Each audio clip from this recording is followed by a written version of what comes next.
যে আমাৰ ৰাভা হাছং সাহিত্য পৰিষদৰ নিৰ্বাচন ইতিমধ্যে প্ৰচাৰ চলি আছে আৰু সৌভাগ্যক্ৰমে মোৰ ৰাভা সাহিত্য পৰিষদৰ আমাৰ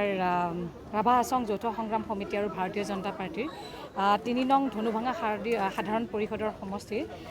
প্ৰাৰ্থী ফণীন্দ্ৰ ৰাভা ডাঙৰীয়াদেৱৰ সমষ্টিটোত মই ইয়াতে দায়িত্ব প্ৰদান কৰিছে। গতিকে আজি নিৰ্বাচনী মোৰ প্ৰথমটো দিন খুবেই আনন্দিত আৰু খুব গৌৰৱ অনুভৱ কৰিছোঁ যে আমাৰ গাঁৱে ভূঞে এই পৰিষদীয় সমষ্টিসমূহত ভাৰতীয় জনতা পাৰ্টিৰ আমাৰ NDA চৰকাৰখন আমাৰ কেন্দ্ৰ আৰু ৰাজ্য চৰকাৰখনৰ প্ৰতিটো কাম কাজে প্ৰতিগৰাকী মানুহৰ অন্তৰ চুই গৈছে, যাৰ পৰিপ্ৰেক্ষিতত আমি দেখিবলৈ পাইছোঁ যে আজি এই সমষ্টিটোত আমাৰ যিগৰাকী প্ৰাৰ্থী আছে তেখেতে প্ৰায় 2টা কাৰ্যকাল ইতিমধ্যেই সুকলমে পাৰ কৰিছে আৰু 3 নম্বৰটো কাৰ্যকালৰ কাৰণে তেখেতে আগবাঢ়িছে আৰু ইয়াত প্ৰতিগৰাকী ৰাইজে উপস্থিতিয়ে এইটো প্ৰমাণিত কৰে যে ক'ৰবাত নহয় ক'ৰবাত প্ৰাৰ্থীগৰাকীৰ পৰা আৰম্ভ কৰি আমাৰ কেন্দ্ৰ চৰকাৰ ৰাজ্য চৰকাৰৰ প্ৰতিটো ক'ৰবাত কাম কাজে এই আইসকলক হওক বা সকলো আমাৰ যি জনগোষ্ঠীয় আমাৰ প্ৰতিগৰাকী জনপ্ৰতিনিধি হওক বা আমাৰ যিখিনি ৰাইজ আছে সকলোৰে দৃষ্টি আকৰ্ষণ কৰিছে। প্ৰতিটো আঁচনি হওক ক'ৰবাত নহয় ক'ৰবাত আমাৰ আইসকলৰ মন প্ৰাণ চুইছে,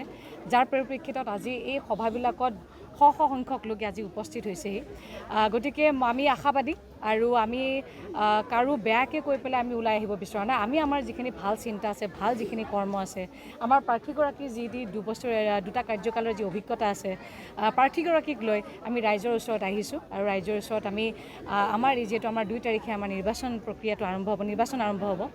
নিৰ্বাচন হ'ব, গতিকে সকলোৰে পৰা আশীৰ্বাদ বিচাৰিছোঁ আৰু এই প্ৰাৰ্থীগৰাকী যাতে বিপুল ভোটত জয়ী হয় আমাৰ ৰাজ্য চৰকাৰখনক আৰু বেছি শক্তিশালী কৰে, কেন্দ্ৰ চৰকাৰখন আৰু বেছি শক্তিশালী কৰে, তাৰ কাৰণে অনুৰোধ জনাইছোঁ।